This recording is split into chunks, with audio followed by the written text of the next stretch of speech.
¿Cómo están? Qué gusto tenerlos de vuelta en esta clase 6 de esto que he denominado Todos por Todos. Esta capacidad que tenemos todos de servirnos a todos en un momento de crisis. Tratemos de aprender juntos derecho constitucional porque nunca parece más importante que en este momento que todos sepamos cómo funciona nuestro régimen constitucional, cómo debería de funcionar nuestro régimen constitucional y cuáles son las cosas que los ciudadanos deberíamos de exigir al Estado de manera permanente para poder vivir de manera segura, para poder vivir con salud, para poder vivir con educación, para poder gozar de una infraestructura suficiente y más en un momento de crisis como esta. Déjenme hacer la recomendación otra vez. Hay que quedarse en casa, hay que hacerle caso a las autoridades. Finalmente entramos hoy a la etapa 2, a la fase 2 de este momento de crisis y hay que hacer caso. Los que podamos quedarnos en casa, hay que quedarnos en casa y empezar a ayudar a todas aquellas personas que por algún motivo no pueden quedarse en casa. La solidaridad es una de las herramientas más importantes que tenemos los seres humanos. Tenemos esa capacidad. Viene de fábrica. Los seres humanos somos solidarios, somos seres que cooperan con otros. En este sentido, déjenme recomendarles un gran libro, uno de los libros que me ha parecido de los más transformadores en mi vida en términos de la visión de la humanidad. Es el libro Sapiens de Yuval Noah Harari. Y es uno de los libros más importantes que he leído porque justo de lo que habla es que los seres humanos hemos vivido muchas crisis y muchas etapas complejas como la que estamos viviendo en este momento. Y lo que nos ha permitido salir de estas etapas complejas es precisamente esa capacidad que tenemos para darnos la mano, para cooperar entre nosotros, para ser solidarios, para tener los brazos abiertos a todas aquellas personas que lo necesitan. Pero no solo eso.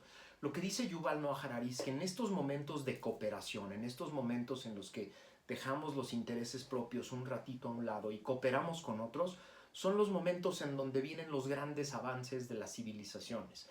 Los grandes avances de las civilizaciones en todas las épocas de la humanidad se han dado después de crisis importantes cuando nos ponemos a cooperar y a trabajar entre todos. Son los grandes momentos de la humanidad y los grandes saltos que se dan.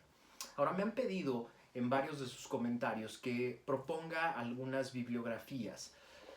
La bibliografía constitucional en México a mí no me encanta porque la mayoría de los constitucionalistas mexicanos se han dedicado a revisar la historia porque todavía les cuesta mucho trabajo entender a la Constitución como ese documento que establece los parámetros básicos del ejercicio del poder en México. Hay poca literatura completa sobre el constitucionalismo mexicano y lo que leímos quienes estudiamos derecho, sobre todo los que estudiamos derecho hace algunos años, son libros casi de historia que narran un poco cómo se creó la Constitución y cómo se fue conformando, pero les prometo que voy a ir buscando cosas que sirvan para este tema. Pero déjenme proponerles dos libros muy importantes sobre el diseño de instituciones, el diseño de estados, que son, digamos, los libros en este momento más importantes en el mundo de la ciencia política que se combina con la ciencia jurídica. El primero es para mí un libro que debería de ser básico para cualquier político. Es decir, yo no dejaría entrar a ningún político al servicio público si no leen este libro antes y se les hace un examen. Es un libro que se llama Why Nations Fail, ¿por qué fallan las naciones?, de Robinson y Acemoglu.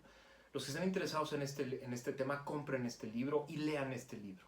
Es fundamental. Estos dos autores demuestran fehacientemente cómo los países, las naciones que se han dedicado a construir instituciones sólidas, a construir aparatos administrativos sólidos, son las democracias que triunfan, son las democracias que permanecen y son las democracias que han logrado reducir la pobreza, aumentar los niveles de educación, tener salud para sus ciudadanos. Es decir, hay muy pocos cuestionamientos acerca de cómo los países que construyen instituciones sólidas, constituciones que aterrizan en todo un aparato administrativo que es permanente, profesional, bien capacitado, con grados de autonomía en las instituciones que lo necesitan, son las que triunfan. El otro gran libro que les quiero recomendar es el de Francis Fukuyama, que se llama Political Order and Political Decay. Es uno de los libros más importantes de la ciencia política moderna, porque lo que hace Fukuyama es una revisión de los últimos 200 años de cuáles son los estados que pueden permanecer, las democracias que triunfan y dan resultados adecuados. Es un tabique gigantesco, pero vale muchísimo la pena. Y básicamente la conclusión es la misma. Los estados que se han dedicado a la construcción de instituciones sólidas, a generar un estado basado en el sistema jurídico, en el que el poder solo fluye de manera ordenada y organizada a través de las leyes, son los estados que triunfan, son los estados que permanecen y seguramente, y lo vamos a comprobar muy rápido en esta crisis, son los estados que tienen la capacidad de superar las grandes crisis en las que entra su población. Les aseguro, lo vamos a poder ver muy pronto, que los estados que tienen la capacidad de generar instituciones sólidas, que permanecen, que están ahí, que dan resultados, con gente capaz y profesional, que no se cuestiona desde arriba del poder la permanencia de estas instituciones, son las que tienen la capacidad de responder en estos grandes momentos de crisis. Bueno, entonces vamos a tratar de ver hoy cómo estas instituciones se van conformando a través de el orden constitucional, y lo que nos tocaba ver hoy es cómo se conforma la Federación Mexicana. Vamos a dejar el orden constitucional para cuando veamos el Poder Judicial, porque es ahí donde, digamos, se entiende mejor la función del orden constitucional, que es poner los parámetros y generar, digamos, el estándar mínimo de regularidad constitucional del resto del orden. Y vamos a dejar el orden federal para cuando vayamos viendo uno a uno a los distintos estados, ¿no? Cuando vayamos viendo poco a poco a los distintos poderes, a los poderes federales, cuando vayamos viendo al Poder Ejecutivo, al Poder Legislativo y al Poder Judicial, vamos a ir viendo poco a poco cómo se conforma el orden federal y cuáles son sus funciones. Hoy lo que vamos a ver es al poder local, el orden local, cómo el orden local se organiza a través del artículo 116 de la Constitución. No los voy a aburrir con artículos específicos, nada más para que se tenga la referencia. Entonces vamos a empezar. Aquí lo importante primero es cómo existe en realidad una jerarquía del orden constitucional respecto del resto de los órdenes. Y la jerarquía la podemos ver porque es la propia Constitución, a través del título quinto, que se llama de los Estados de la Federación y la Ciudad de México, la que establece en el artículo 116 los parámetros mínimos que debe tener una constitución local. Es decir, la Constitución Nacional le dota de facultades al constituyente permanente local para hacer una constitución. Entonces, es la Constitución Nacional la que le da permiso a un constituyente local de hacer constituciones a nivel local que sirven para esa entidad y nada más para esa entidad, pero le establece un parámetro mínimo en el artículo 116, que es lo que vamos a ver hoy, del cual no se puede salir si no quiere estar en falta desde el punto de vista de regularidad constitucional. Por eso es clarísimo que el orden local está sometido al orden nacional o al orden constitucional en términos de jerarquía. Ahora, vamos a ver estos parámetros mínimos del orden local. Los parámetros mínimos del orden local son, primero, la instrucción a tener división de poderes. Es decir, le dice el constituyente permanente nacional al constituyente permanente local: puedes hacer una constitución, puedes distribuir el poder en diferentes órganos, pero tienes que resguardar la división de poderes. No puedes entonces combinar al poder legislativo con el judicial o al judicial con el ejecutivo. Tienes que establecer parámetros mínimos para que sean autónomos e independientes entre sí en el ejercicio de sus funciones y en su integración. Empieza entonces con quién es depositario del poder ejecutivo. El depositario del poder ejecutivo en un estado es el gobernador. Esto es muy importante de entender. El gobernador no es el poder ejecutivo. Es la persona que de manera temporal puede ejercer las funciones del poder ejecutivo. Es sobre quien recae el poder ejecutivo de manera temporal. Entonces, una persona física que gana una elección tiene durante 6 años la posibilidad de ejercer el poder ejecutivo y todas las funciones que están englobadas dentro del paquete llamado poder ejecutivo. Ahora, hay varias características. La primera es pues, el periodo inusualmente largo en el mundo. 6 años es un periodo muy largo, si no pregúntenle a los veracruzanos. 6 años sin posibilidad de reelección, 6 años sin posibilidad de revisión del poder, del ejercicio del poder, es una de las discusiones que tenemos que tener muy pronto en este país para poder ser cada vez más ciudadanos demócratas que pueden estar vigilando el ejercicio del poder. Ahora, esta persona tiene que tener por lo menos 30 años cumplidos, tiene que haber nacido en el estado o tener una residencia efectiva durante los últimos 5 años. Y esto es uno de los temas más interesantes en los últimos años que ha generado mucha controversia. ¿Por qué? Porque las personas que suelen acabar de gobernadores muchas veces tuvieron de manera previa cargos en la capital, senadores, diputados, personas que estuvieron a lo mejor en algún gabinete federal. ¿Por qué el constituyente permanente pide que sean nativos o que sean residentes del estado? Pues básicamente porque lo que se quiere es tener una persona que esté enterada de lo que necesita el estado, de las cosas que hacen falta en ese momento en el estado. Y esto ha generado mucha controversia. Hemos tenido muchos candidatos que con una credencial de elector sacado con una dirección en donde nunca vive, demuestra residencia efectiva y a pesar de que todos sabíamos que vivía en la capital de la República, de pronto se hace gobernador y luego vemos los resultados, ¿no?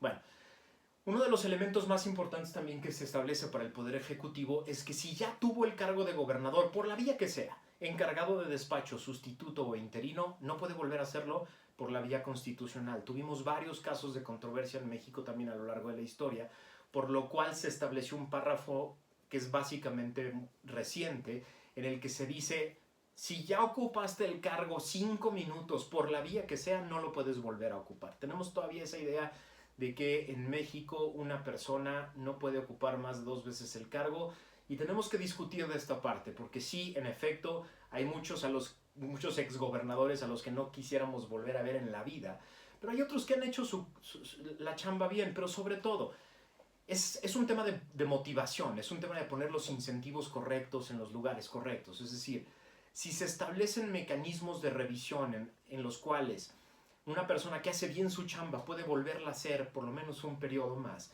se generan incentivos, es la segunda vez que se me cae, se generan incentivos para que estas personas tengan la capacidad de hacer bien su chamba, ¿no? Por eso es importante discutir esta parte. Vamos ahora al poder legislativo. Las legislaturas locales establecen congresos en los cuales se deposita el poder legislativo en una serie de personas que son electas. El primer parámetro importante que establece la Constitución Nacional es que debe haber una proporcionalidad respecto del número de habitantes del estado. Por lo tanto, el estado de Tlaxcala debe tener un congreso más pequeño que el estado de México.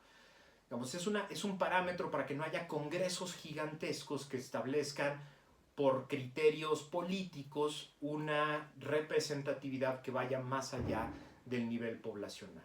El segundo parámetro que es muy importante es que tiene que haber un sistema mixto, es decir, tiene que haber diputados de representación proporcional y de mayoría relativa. Los de mayoría relativa son esos diputados que se eligen por distrito. Personas de distintos partidos compiten por un solo asiento y ese asiento queda asignado a la persona que tenga más votos, los demás pierden.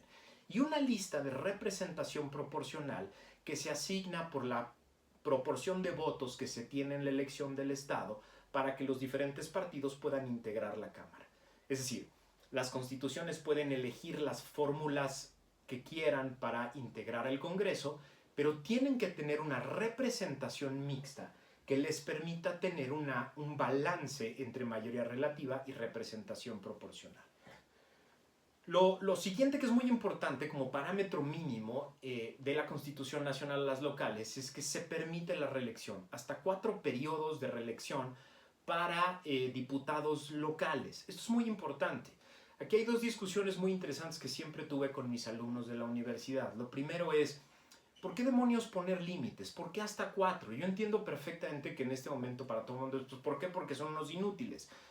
Pero no, precisamente los incentivos deberían de ser para que dejen de serlo y se conviertan en profesionales, se conviertan en personas que hacen bien la chamba y que si hacen bien la chamba regresan una y otra vez. Profesionales que además se especializan en temas concretos, especialistas en fiscalización, especialistas en presupuesto, especialistas en seguridad.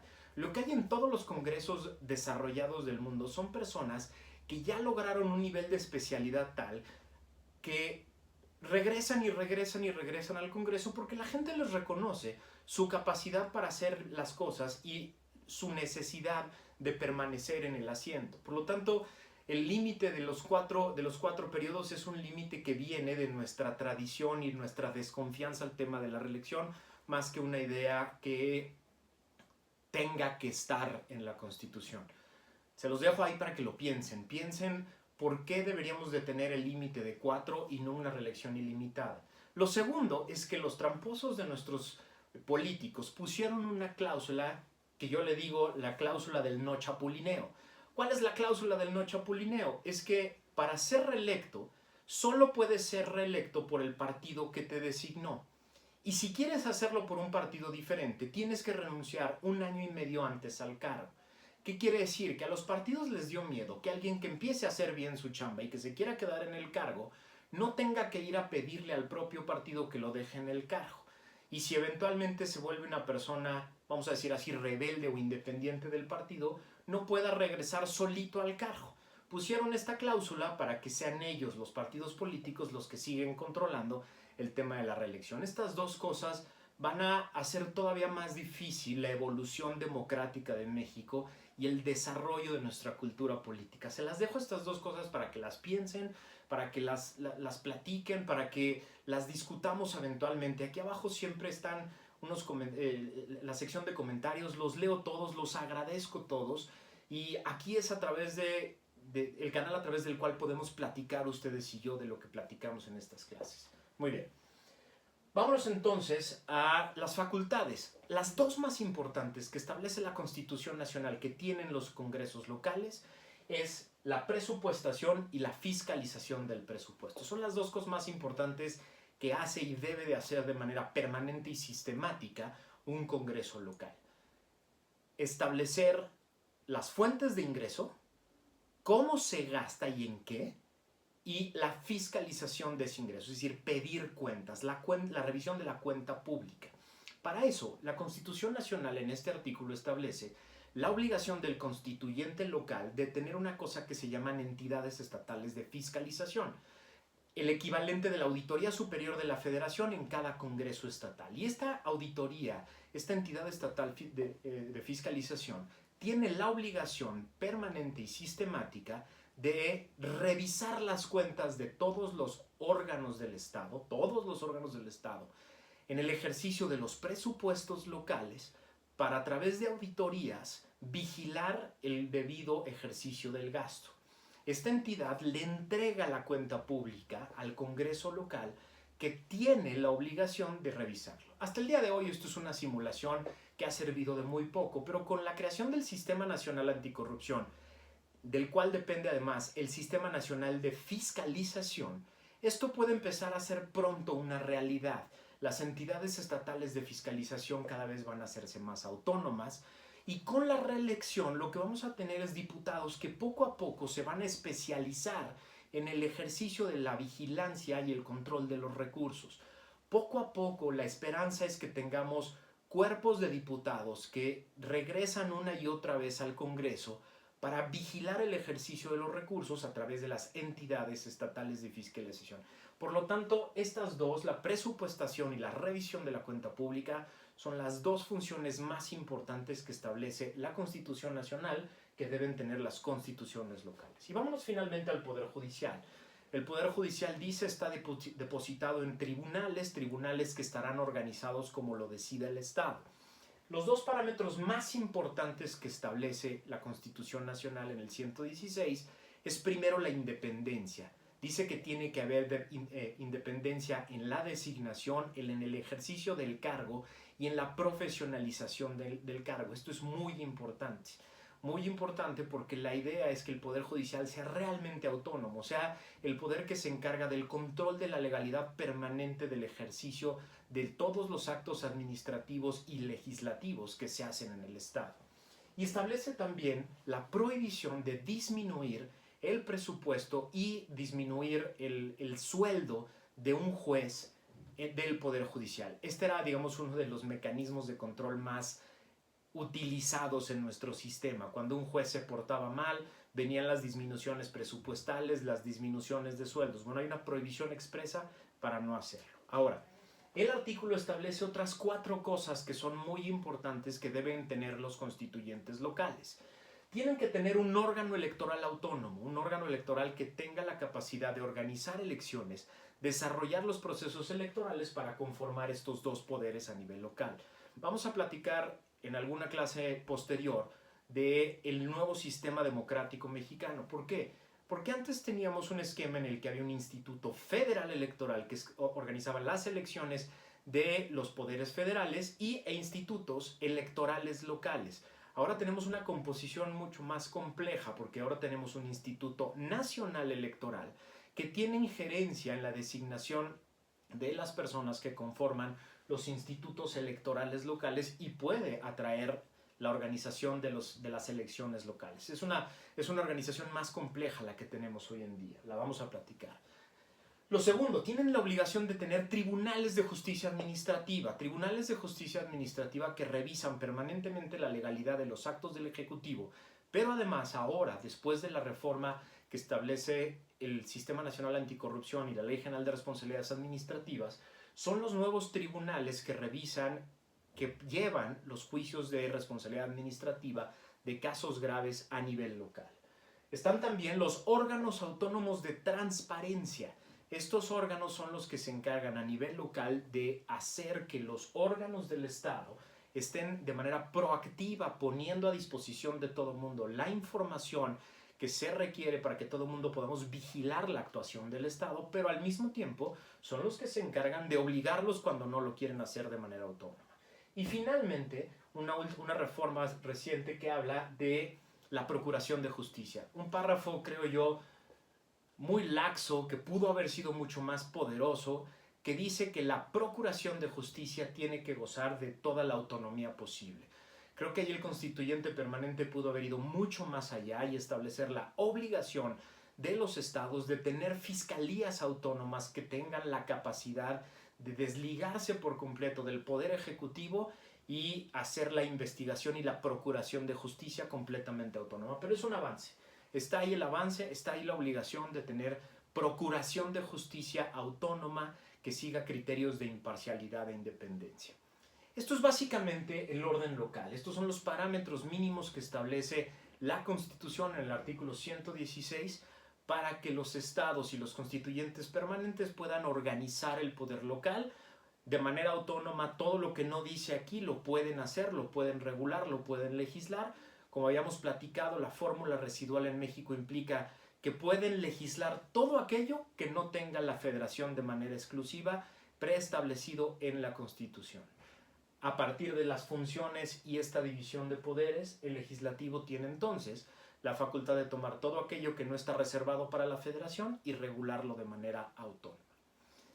Muchas gracias por acompañarme en esta clase 6.